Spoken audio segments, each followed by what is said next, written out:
Mustafa waghfir lana ma madha Muhammadun sallallahu alaihi wasallam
Bismillahirrahmanirrahim. Assalamualaikum warahmatullahi wabarakatuh. Kepada seluruh jamaah Masjid Baitur Rahman, para bapak ibu yang dirahmati Allah, semoga kita yang masih dikasih umur dalam mencari kesempatan ibadah pada Allah, semoga kita senantiasa sehat selalu. Amin. Dan selalu diampuni dengan sebab kita beramal karena Allah. Dan Allah berikan sehat selalu, jauh penyakit, jauh bala, jauh fitnah. Dan jauh dari segala cobaan-cobaan hidup yang berat. Allah mudahkan urusan kita dunia dan akhirat. Allah kirimkan karunia dan rezekinya kepada kita. Dan semoga Allah wafatkan kita kelak dalam husnul khatimah. Ya Allah, bihadihin niyah taqabbal syu'lana al-Fatihah.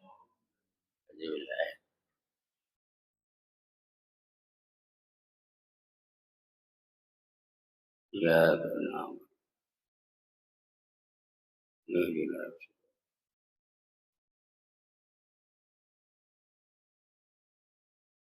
Baik Bapak Ibu semua.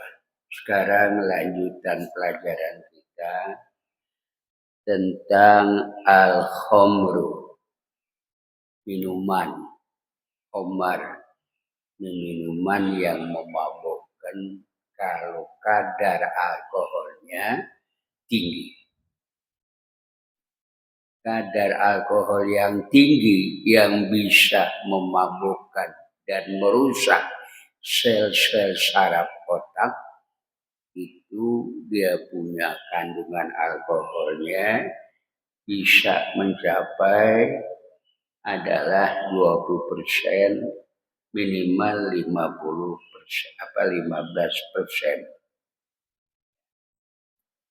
Baik, saya dapati ini dari buku saya yang sudah puluhan tahun, dari 85 saya miliki ini tahun 1985.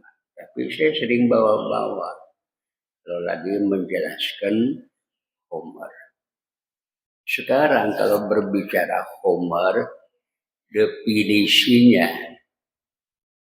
ya, Homer definisinya itu ada al-khamru syurbun jahaba akluhu.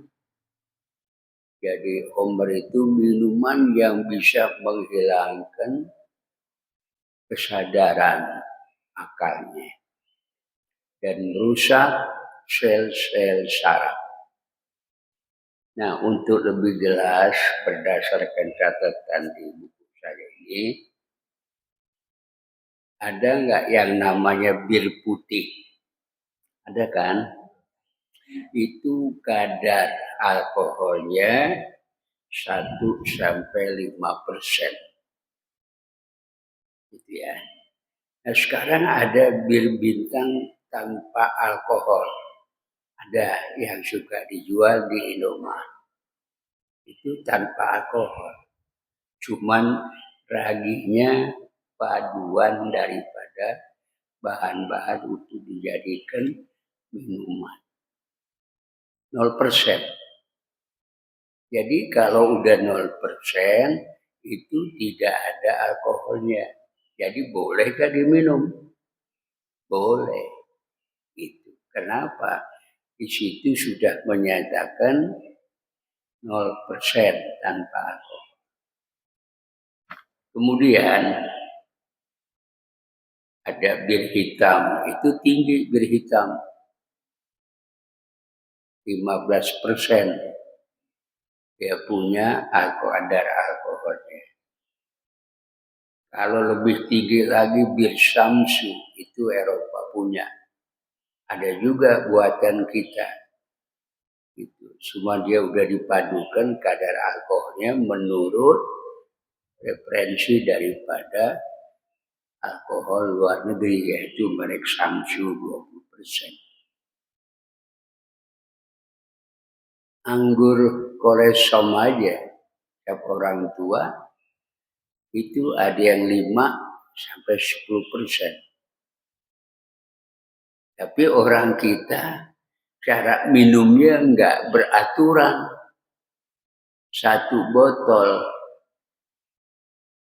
anggur orang tua diminum ya sebotol itu. Ya pusing teler dia. Bisa juga membakar jantung. Mati. Kalau mati selesai dia atau habis minum kadar alkohol yang tinggi, itu kalau kita orang muslim mati kan suka dibacain Yasin. Minumnya mati sebab minum itu, jangan dibacain Quran. Karena terjadi pada tahun 1967. Saya sedang-sedangnya umur 17, yaitu sering mandi Kali Ciliwung di daerah Kebon Sayur 2, Kotista Raya. Kebon Sayur 2. Masuk dari situ mandi, setiap hari mandi. Jam 2, berenang, loncat, begitu dulu hobi saya. Nah, satu saat orang Kebon Sayur 2 itu malamnya mabok, berlebihan minum. Matilah jam 9 malam. Terus dibawa ke rumah pada baca Yasin. Jadi mayatnya itu megah. Yang tadi dia bersedekah dibaca Yasin dalam tempo 5 menit kurang, berubah. Membengkak. Orang sangka mayit ini hidup karena bergerak. Ternyata pengaruh antara ayat Quran yang suci dengan manusia yang kotor, yang najis. Nah, ya ada perubahan yang namanya lawan. Kontradiksi antara ayat suci dengan manusia yang tubuhnya kotor. Megar. Besoknya dikubur di daerah Rumpung. Itu sudah diukur. Ukuran dia belonjor itu 2 meter lah. Kalau dia panjangnya 160 kan lebih 40 cm. Untuk supaya mudah masukinnya. Tetapi begitu mayat dipegang mau diturunkan nggak muat. Bukan orang yang tambah panjang, kuburannya yang sudah diukur 2 meter itu makin menciut. Akhirnya dimasukin nggak bisa, digali lagi sama tukang gali, diperpanjang. Udah masukin nggak muat lagi. Sampai 3 kali bingung kenapa nih. Akhirnya jalan satu ditekuk kakinya. Dibuka ikatan kunjungnya, ditekuk. Itu orang yang mabok, tukang minum alkohol. Ada manfaatnya alkohol yang disebut Quran wa ismuhuma akbaru min naf'ihima. Jadi dosanya lebih besar dari manfaatnya. Buku tafsir saya di mobil itu saya mau jelaskan tentang manfaatnya. Manfaat itu alkohol, satu akan menggairahkan peredaran darah kita berubah jadi nggak pucat wajah kita. Kedua, jauh dari terserang penyakit pusing. Justru nggak minum pusing. Dia gairah hidupnya. Dan ketiga, udah kemasukan racunnya jadi pengennya minum. Keempat, menguatkan buatul ba'ah, artinya memberi kekuatan seksualnya.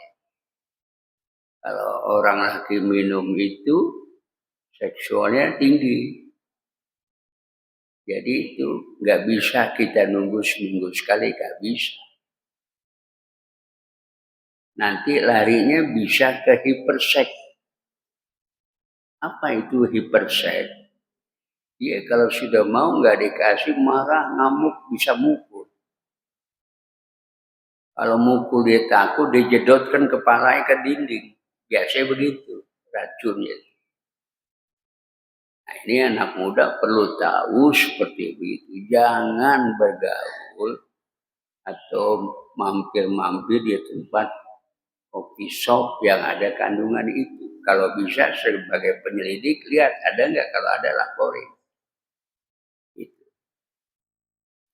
Karena di Purwakarta itu ada seorang tokoh, minuman ini dari mana akhirnya diambil, dibawa, diangkut oleh Satpol PP. Orang yang dagang, orangnya jauh, datangnya seminggu sekali, tapi yang jaga ada. Diambil yang jaga, minta yang punya suruh datang.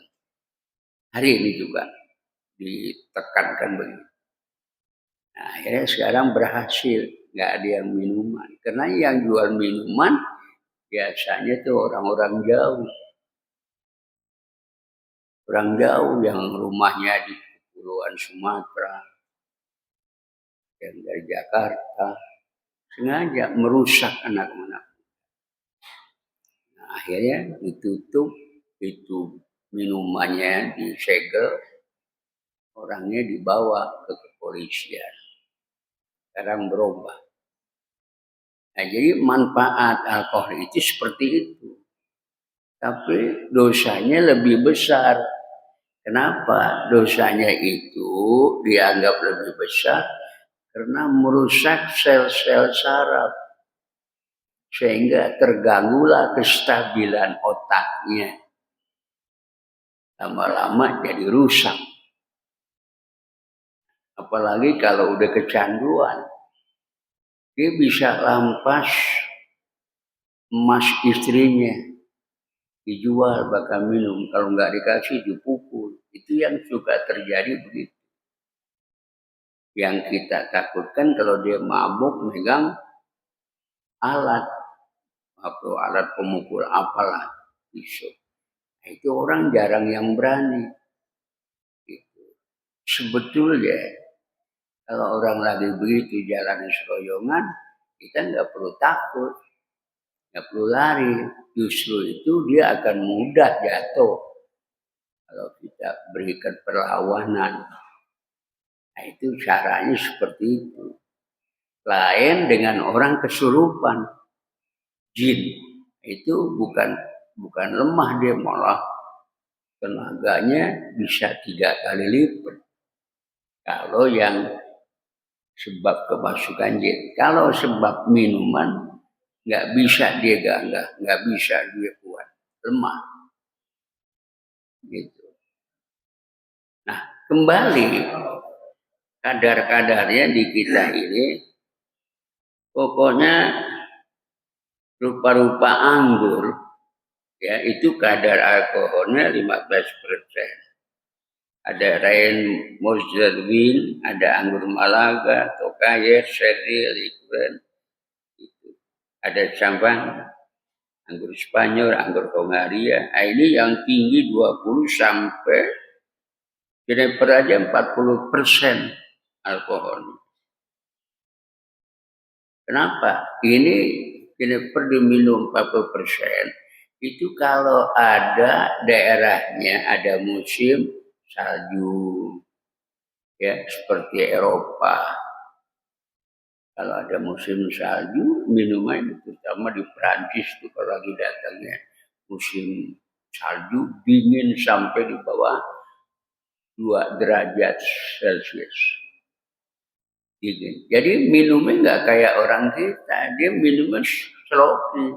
Kalau badannya rada dingin, minum seloki. Dan ruang kamar tamu itu dikasih pembakaran dari bahan gas pemanas. Itu dibantu dengan itu. Tapi minumnya seloki. Begitu minum seloki, badan panas lagi. Kalau kita kan beda. Sebotol. Ya kelengar. Kenapa? Kita minum bukan berdasarkan rasio. Dan kita ini tropis daerahnya. Gak bisa minum walaupun kadarnya 5%. Tapi kalau sudah melampaui target ukurannya, dia parah juga. Itu harus dikontrol anak-anak remaja kita kalau suka pulangnya malam jam 12, jam 1. itu ibu harus kontrol. Kemana nih anak mainnya? Kita takutnya geng-geng motor, kita takutnya dia minum-minum, atau dia narkoba. Jadi sekarang kan remaja-remaja bisa dijadikan alat untuk membawa bahan yang dilarang, nanti dia dikasih upah. Karena nggak ngerti mau, tapi setelah ketangkep, kan itu penjara. Biar bagaimana nggak bisa ditangkis kalau status hukumnya sudah jelas. Dia kurir, kena juga kurir lama. Begitu di penjara. Apalagi orangnya yang ngasih sama yang nerima. Kalau kurir paling dapat upah 2,5 juta. 2 juta segitu, tapi ketangkap bisa berapa tahun dia.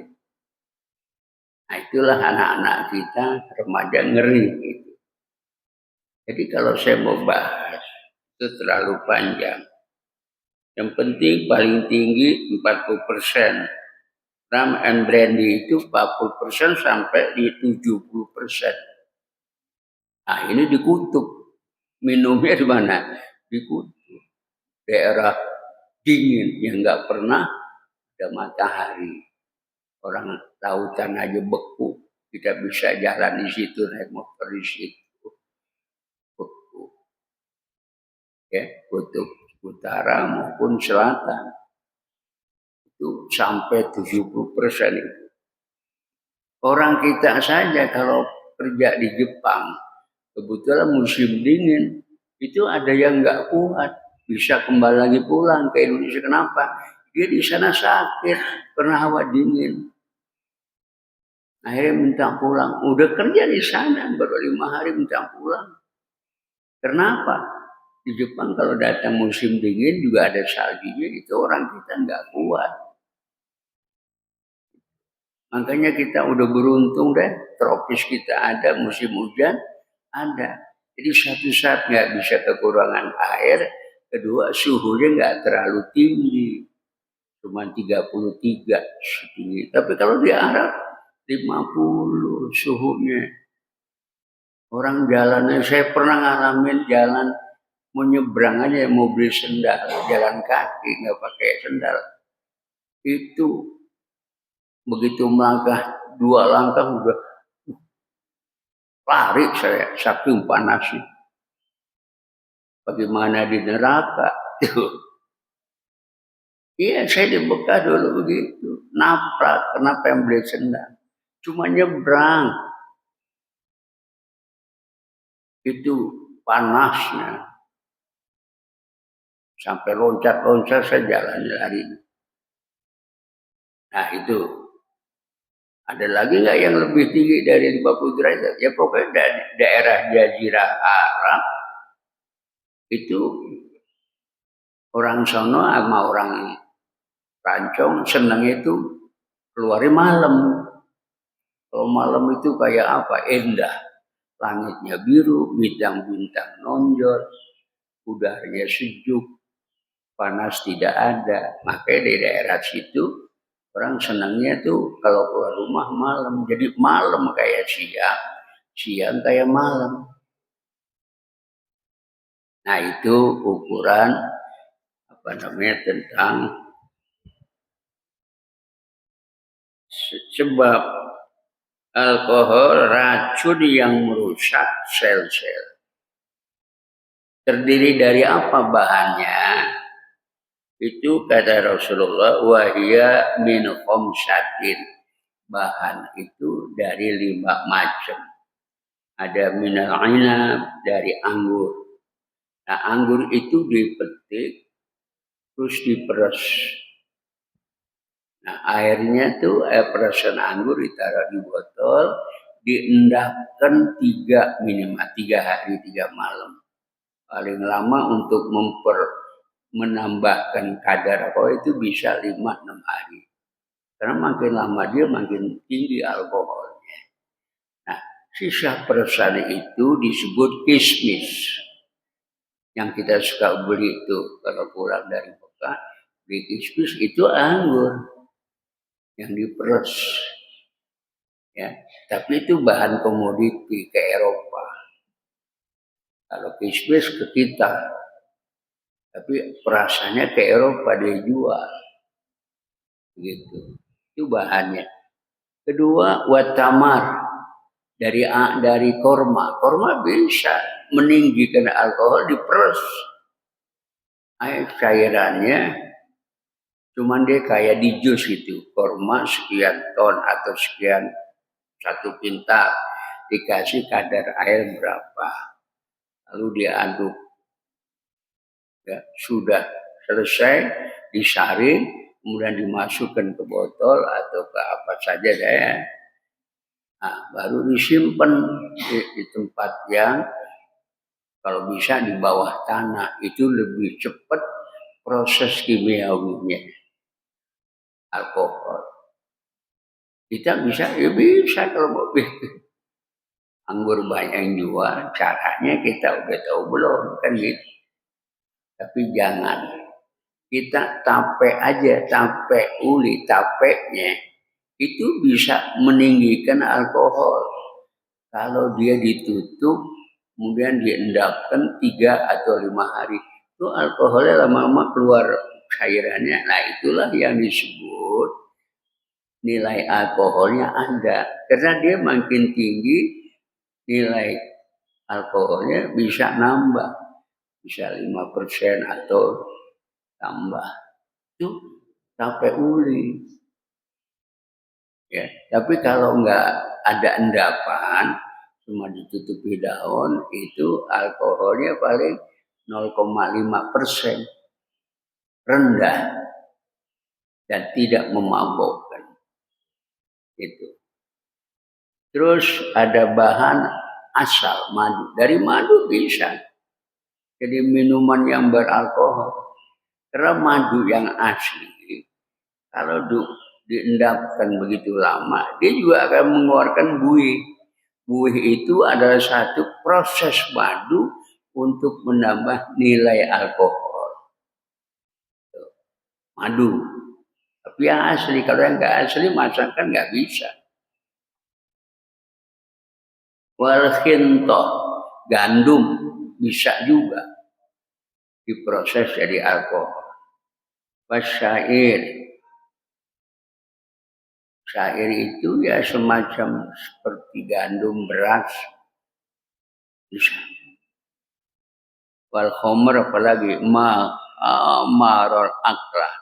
Jadi khomer itu yang merusak akal, muttafaqun alaih. Semua dari hadis sahih Nabi yang memberitahu. Nah, yang penting sekarang ibu bapak melihat anak remaja kita.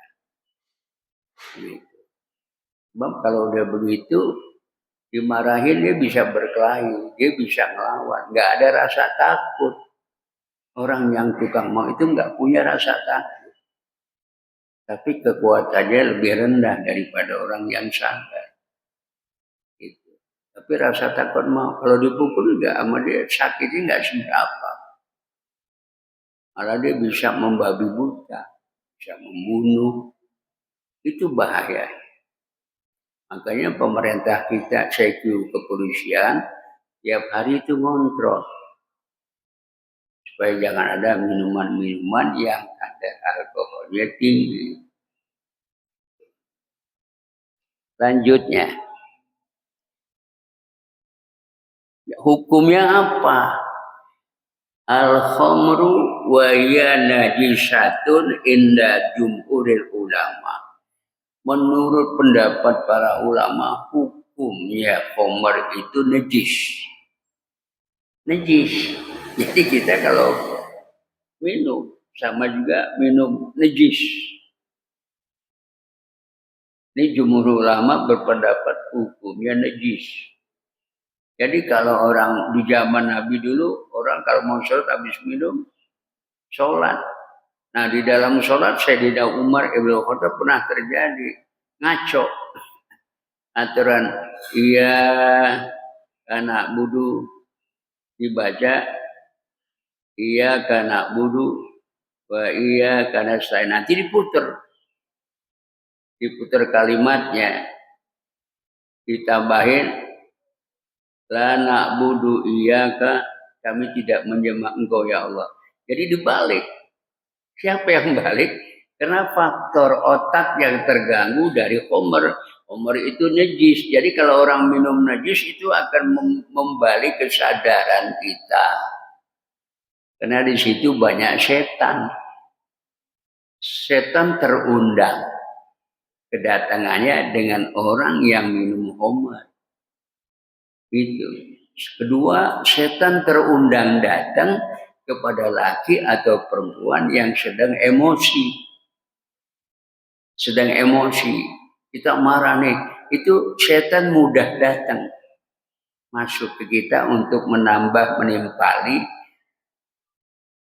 keemosian kita. Ya, minum homer, mengundang setan marah, mengundang setan. Tukang bohong mengundang setan, nggak sholat juga mengundang setan. Itu yang sebab setan bisa datang ke kita, itulah macamnya. Tapi kalau orang yang taat ibadah, sabar, pengertian, itu dia nggak masuk, nggak terundang. Bagaimana dia kita mengundang dia, orang kita yang tenang, sabar. Tenang, sabar, pengertian. Nggak emosi, itu nggak bakal datang. Dikuatkan dengan jikiran apa? Istighfar sama la ilaha illallah. Itu yang membuat setan angker masuk ke tubuh kita. Orang yang sering istighfar, bagaimana kalimatnya? Astagfirullah. Ditambah la ilaha wa atubu ilaih. Walaupun 3 kali, itu artinya kita sudah membentengi diri. Yang setan tahu nggak mau masuk, panas dia masuk ke tubuh kita. Makanya kita kalau mau mengruqyah diri, nggak perlu ngundang orang yang bisa ruqyah. Kita aja baca Quran, istighfar, kalimat tauhid, lalu setelah itu kita mohon ya Allah, jadikan wirid ini untuk mengruqyah diri kami ya Allah. Kami ingin ruqyah kami yang kami baca untuk mengruqyah diri kami. Itu aja mintanya sama Tuhan. Sambil berkata seperti itu. Jadi kalau kita sudah mengruqyah diri, kita mohon kepada Allah, nggak perlu orang lain. Kalau orang lain yang mengruqyah, nanti terbuka aib kita. Karena habis diruqyah ditanya. Ngaco dah. Aib yang kita lakukan terkuak. Makanya aib yang bisa keluar dari diri kita, 1, ruqyah. Kedua, hipnotis. Ya, hipnotis. Itu kalau orang dihipnotis, dibikin hilang kesadarannya, nanti keluar omongan asli, niat jahatnya. Siapa-siapa yang berbuat. Kawan. Itu kan ada. Siapa itu? Yang suka di TV. Yang dulu suka main hipnotis. Iya. Sekarang dia enggak. Karena banyak orang khawatir mengatakan karena disihir atau karena dihipnotis nanti mengganggu keluarga dari omongan dia. Jadi orang yang jahat ketahuan itu akhirnya dia nggak boleh membuka itu. Dan sekarang dia nggak main sihir. Dulu kalau orang yang ribut panggil ditanya, disihir dulu, udah ngantuk baru ditanya, terkuak jujurnya.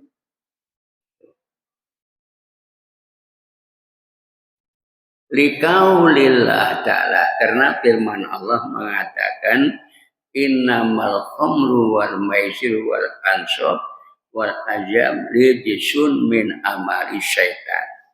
Itu 5 amalan setan. 1, homer, orang tukang minum, itu setan berkecimpung, arti berkawan, pendekatan, sampai ke batin orang itu tuh setan masuk. Wal maisir judi, apapun nama judi online lah, judi terbuka lah. Kenapa dulu di tahun 69 Ali Sadikin membolehkan judi?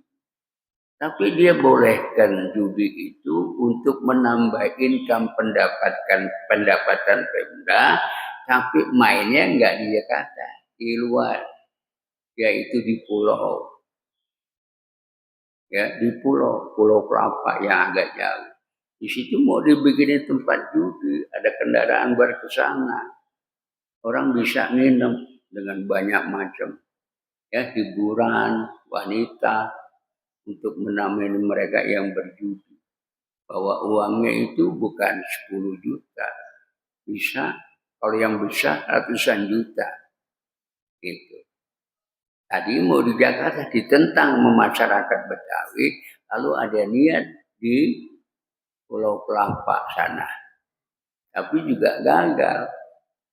Karena DPRD kita itu melarang sebagai wakil rakyat. Itu pernah terjadi di zaman Ali Sadikin.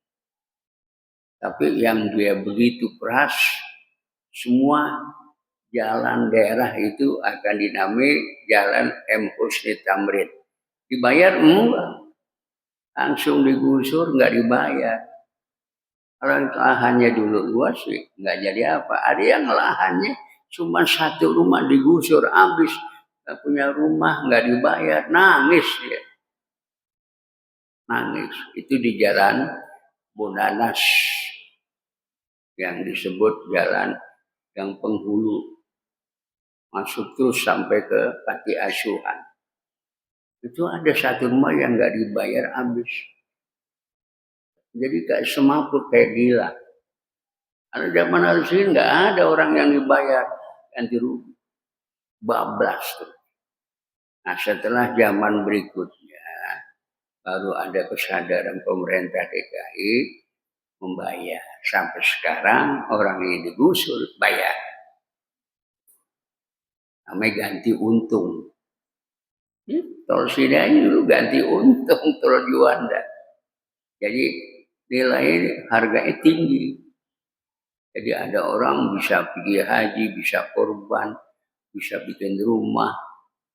Begitu. Wah, bisa beli mobil, motor. Sampai begitu. Kenapa ganti untung? Kemudian lagi. Jadi dadu, judi ataupun gaplek. Apalah yang bentuknya permainan yang ada nilai apa? Pakai uang. Itu disebut namanya maisir. Wajah bataifatun ilal kauli bitoharetiha. Ada juga sekelompok orang yang mengatakan Umar itu katanya suci. Nah ini orang yang membela orang yang salah. Ini yang ngomong siapa? Sekelompok orang, bukan ulama. Kalau sekelompok orang ya bisa aja orang fasik, orang munafik, orang mencari ingin mendapat keuntungan. Kalau dulu tahun 60-an tukang beca warga tuh main gaplek, ya domino dulu sebutnya, itu di rumah seseorang misalnya A. Itu nanti dia main sampai jam 12. Nah yang punya rumah itu dikasih sewa, uang sewa. Dulu nggak ada yang larang. Tahun 60-an karena polisinya itu dulu belum ke situ, belum ada perundang-undangannya. Gitu. Nah, itu ya dari tahun 60-an sampai sekarang sudah berubah lebih baik. Jadi ke yang 5 ini, Omar, judi, dadu, terus alat puter pakai nomor atau pakai gambar, itu rejisun min amali syaitan, kotor. Artinya kotor itu enggak suci. Kalaupun ada sekelompok yang mengatakan suci, itu bukan orang muslim. Itu aja, karena dia menentang. Wa hamalu rijsa, sama dia membawa kotoran. Jadi dia bawa kotoran, dia main kotoran gitu. Bil ayat ala rijsis maknawiyah. Kalau ayat mengisahkan itu najis maknawi, artinya bentuk zat najisnya nggak ada, nggak kelihatan, tapi hukumnya najis. Nah itu yang disebut najis maknawiyah. Ya, paham tuh? Maknawiyah hanya sebutannya. Sama juga najis mukhafafah, nggak ada airnya, nggak ada baunya, tapi bekas kencing anak kecil yang belum makan. Nah itu seperti itu. Najis, kata hukum najisnya ada, najis mukhafafah, tapi bentuknya zatnya nggak ada. Jadi dia cuma di sebelah sekaligus sudah suci. Nah ini maknawiyah begitu juga. Bentuk najisnya nggak ada, tapi hukum najisnya ada. Jadi bagaimana? Ya tobat juga udah hilang. Tobat udah selesai. Habis main judi, istighfar habis kata dia. Tapi kalau hanya permainan, itu yang disebut tawab al-awwab atau tawabun. Jadi pengertian ya tawab artinya menyebut Allah sebagai Tuhan yang memberikan taubat atau ampunan. Nah kata-kata ini artinya tawab itu orang yang berdosa lalu sadar, beriman lagi, ibadat lagi, tapi kambuh lagi nanti. Kambuh lagi setelah dia sadar, balik lagi benar. Kambuh lagi, itu namanya tawab atau al-awwab. Disebut hukum sholatnya sholat al-awwabin. Hukum sholatnya disebut sholat al-awwabin. Kapan awabin itu dilakukan? Setelah sholat maghrib, zikir atau wirid, doa, terus ba'diyah. Nah, selebihnya nunggu isya itu cukup 8 rakaat itu sudah masuk. Selesai 8 rakaat itu sudah masuk isya. Itu dulu takarannya orang dulu begitu. Mau sholat isya dia nggak pulang dulu. Habis wirid, doa, sholat ba'diyah, maghrib, nah kemudian dia sholat lagi. 8 atau 6 rakaat. Namanya sholat awabin. Orang yang tadinya galak, kejam atau tukang apalah jahat. Itu kalau mau tobat di situ. Sama sholat awabin. Ya. Kemudian li'anna labda rijisun, karena kalimat rijisun itu khobar anil khomri. Artinya bentuk kalimat khobar atau berita dari tentang homer. Homer itu beritanya apa? Dia merusak akal. Hukumnya haram.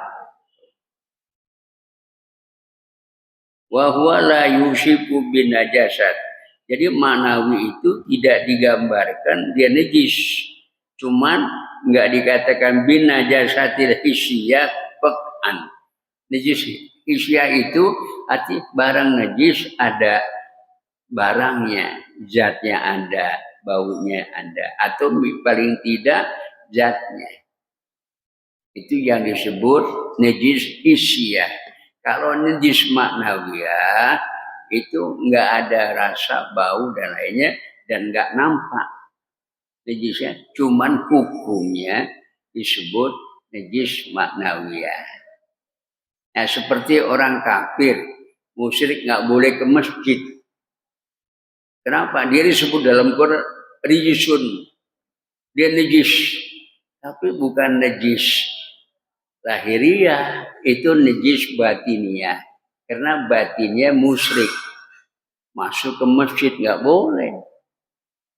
Ya, itu pengertiannya seperti itu. Kemudian Berikutnya Allah bilang fajtanibu rijsa minal ausan, dan jauhkanlah kotoran najis itu yang ada di berhala.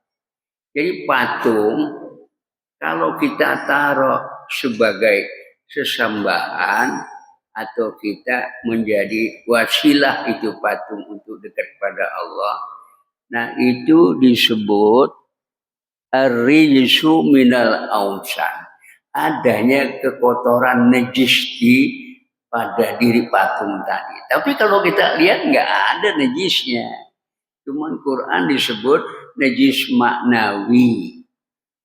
Jadi sebutannya najis walaupun bentuk kotorannya nggak ada, gitu. Maka dia nggak boleh ke masjid, nggak boleh lewat masjid, nggak boleh sholat, nggak boleh baca Quran, bawa Quran. Udah ada larangannya seperti itu dalam Quran. Jadi fal ausan, berhala itu hukumnya rijsun maknawi, kotor secara maknawi, artinya bentuk zatnya, warna, bau nggak ada, tapi hukumnya ada. Begitu. La tanjisu min masyiha. Jadi berhala itu tidak dijadikan kata najis kalau kita menyentuhnya. Contoh, ini berhala, kita sentuh nggak najis, gitu, nggak najis, tiba nyentuh karena dia bersih. Cuman orang yang mengimani dia Tuhan itu kotor, bukan fisik, batinnya, ya. Itu batinnya najis, akidahnya najis. Itu. Lalu menafsirkan ayat kata Umar tadi bi annahu min amali syaitan. Karena Umar tadi adalah merupakan perilaku amalan setan. Jadi setan bisa diundang di kafe-kafe yang ada mabuk. Saya pernah diajak sama seorang presiden direktur ke salah satu hotel yang malamnya itu jam 10 itu ada biasa deh minum-minum dansa, ya. Saya baru tahu. Saya ditawari, mau nggak tuh? Malu saya. Ditawari perempuan yang lagi terpajang. Di situ dipajang ada nomornya.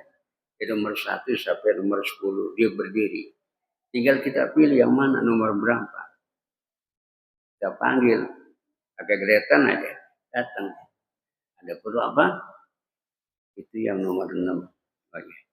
Udah datang. Dia macam malam mau apa ya, kita ngobrol begitu. Tapi nanti kita kasih tip. Itu kelakuan di tempat-tempat begitu, saya diajak masuk untuk bahan pemberi apa? Bahan pengetahuan saya. Jadi bukan katanya. Kan kebanyakan usaha katanya.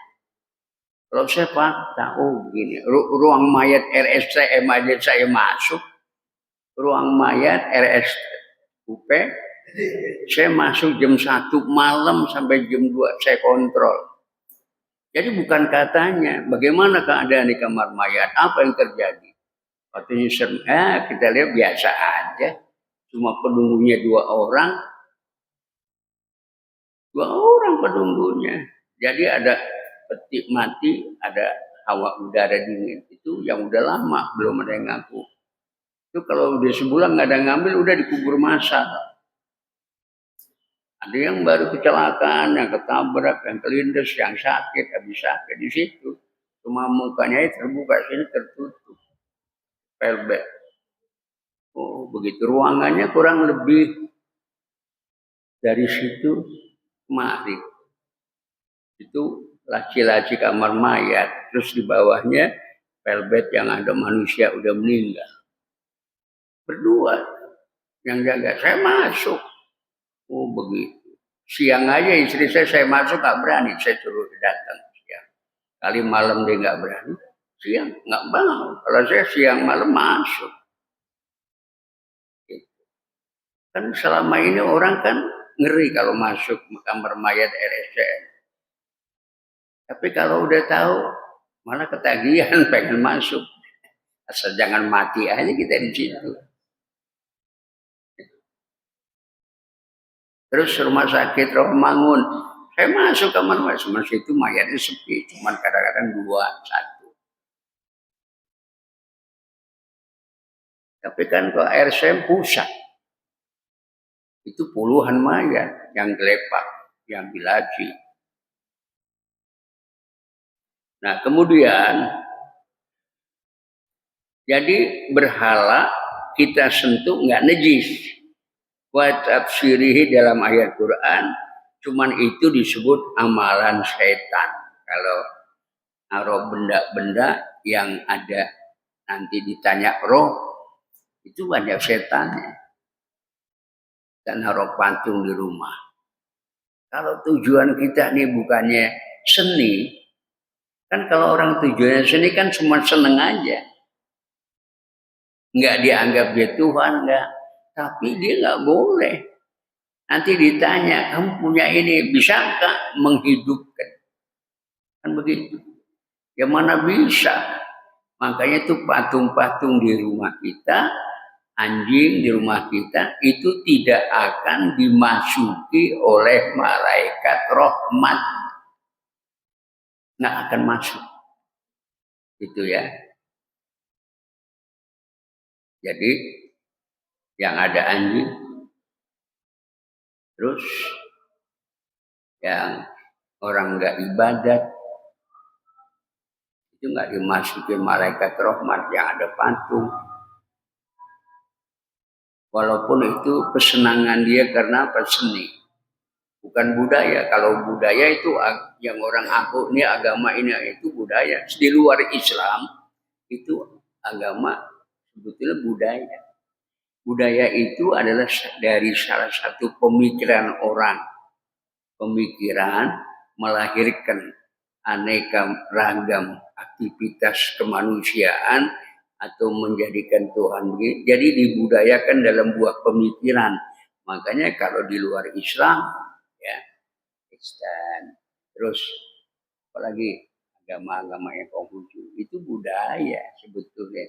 Kalau orang ngerti, itu budaya bukan agama. Agama itu yang ada Islam, Nasrani, Yahudi. Itu Islam, Yahudi, Nasrani itu agama baru. Cuman yang dua ini Yahudi Nasrani itu nyasar setelah Nabi Musa wafat 1 abad, terus setelah Nabi Isa diangkat ke langit dalam tempo 700 tahun, baru yang namanya Rasul Paulus itulah mengambil ahli paham-paham Yahudi dan paham-paham Nasrani. Itu terbalik. Jadi antara perjanjian lama yang dulu Taurat dirubah hukumnya dan gambarannya itu. Lalu maka disebut perjanjian lama. Jadi isinya kisah-kisah Rasul. Semua Rasul dari Adam sampai Musa. Tapi giliran Isa nggak ada. Kenapa? Dia Tuhan. Terus giliran Nabi Muhammad nggak ada. Karena dia hasad dan dia indian pusing. Dengki. Jadi nggak ada. Nah, jadi itu kan buah karya pemikiran mereka yang dengki. Jadi bukan agama, budaya. Ya, Nasrani yang dulu asli, berubah. Perjanjian lama tidak dipelajari lagi hanya sebagai contoh kisah-kisah, tetapi diganti dengan perjanjian baru yang isinya disebut Yesus Kristus sebagai anak Tuhan. Budaya, iya. Karena itu olah pemikiran mereka dulu, para senior masyarakat. Kalau kita murni tauhid, Makanya murninya tauhid kita tuh banyak orang yang nggak suka. Kalau kita menerapkan syariat tauhid, banyak orang yang nggak suka. Siapa yang nggak suka? Ya mereka yang bertentangan dengan Islam. Karena Islam selalu menyoroti tingkah laku mereka, menyoroti pengetahuan-pengetahuan yang nggak sesuai dengan Quran. Itu. Makanya dia benci. Ya. Yang benci sama kita siapa?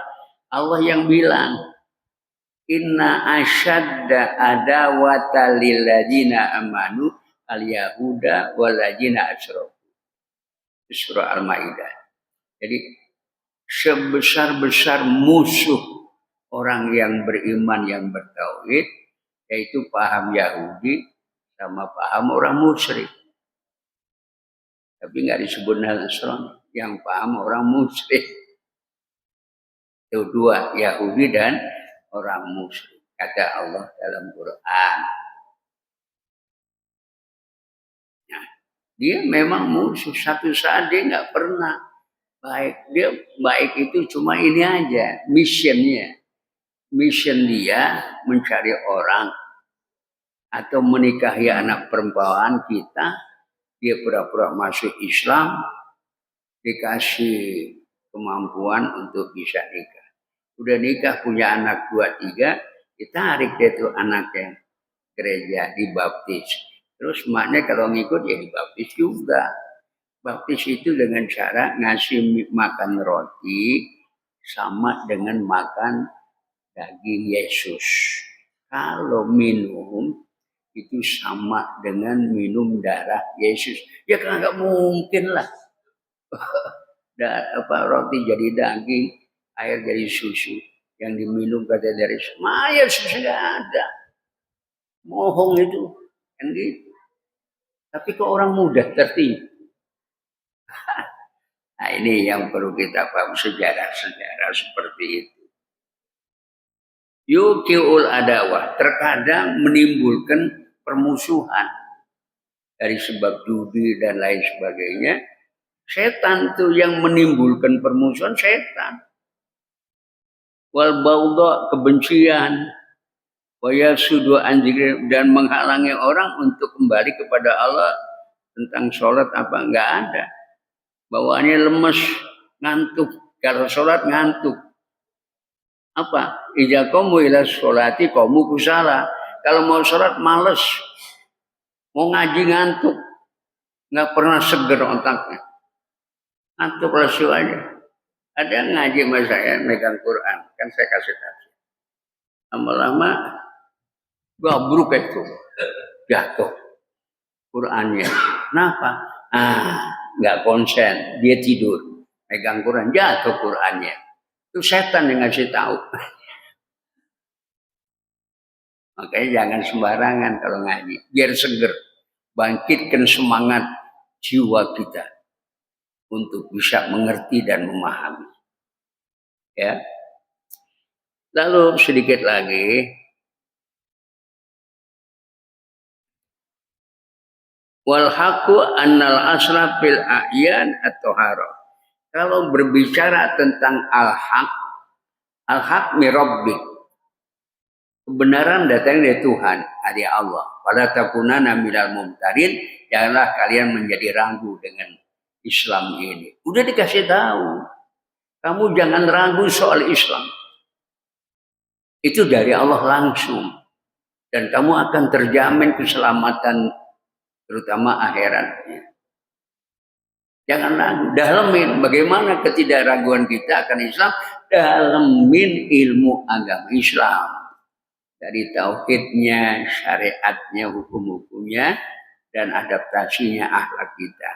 Itu yang didalemin, digali, supaya kita betul-betul itu menyatakan diri kita itu agama suci. Ya. Jadi wal haq annal asra. Jadi kata hak kebenaran sumbernya fil a'yani tohara, dari kata-kata atau bentuk anjuran yang suci. Itu. Wa anna tahrima la yulazimu najasa, dan keharaman itu tidak mestinya najis. Haram nih, oh najis belum tentu. Jadi kata haram itu maknanya nggak boleh, jangan. Itu namanya tahrim lugawi. Kalau tahrim lugawi itu cuma katanya nih haram, arti nggak boleh. Tapi kalau yang namanya haram itu syar'iin, ini betul-betul nggak boleh. Kamu jangan nggak sholat ya, harus sholat. Wajib nggak sholat kamu, nah gitu. Itu namanya asli. Jadi berikutnya wa anna tahrima la yuzajibu najasa fa innalah hasisata muharramatun. Hasis itu semacam rumput-rumput yang mabuk seperti ganja. Yaitu dalam bahasa Arab disebut hasisah, ganja, ya, alias suntikan morfin dan lainnya. Itu haram. Sebutnya najis. Wahya tohiro, ada yang bilang keharaman itu tapi bukti zahirnya suci. Asis ganja suci dipegangi enggak, tapi yang menjadi hukum kalau dia dicoba itu. Wa aman najasa, adapun najis itu fayulajimuha tahrim, itu memang biasanya hukumnya haram. Kalau najis, kotoran-kotoran, telek-telek, udah najis apapun kecuali najis maknawi, bentuk zat yang nggak ada, bau nggak ada, tapi bukan. Ya. Wa kullu najisin muhrimun wala aksa. Setiap najis itu hukumnya haram, tidak ada kebalikannya. Wa dzalika li'anal hukma bi najasati wal man'u an malamisiyatiha ala kulli hal. Adapun yang disebut hukum najis yaitu melarang menyentuh dalam segala apapun. Nggak boleh. Nah, kita sekarang udah ngerti.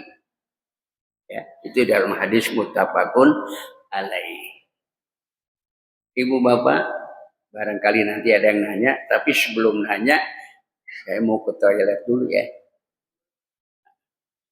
Sebab bola saya tidak boleh.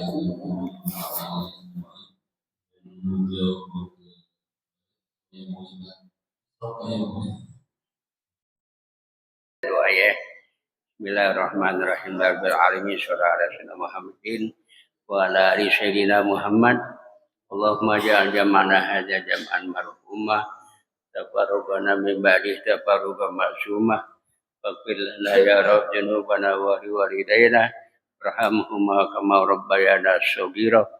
Rabbana 'alaika tawakkalna wa ilaika anabna wa ilaikal masir. Anta waliyuna fid dunya wal akhirah. Tawaffana musliman wa arhiqna bisolihin. Wassallallahu ala ila Muhammadin wa ala alihi wasallam. Walhamdulillahi rabbil alamin. Lihat sallallahu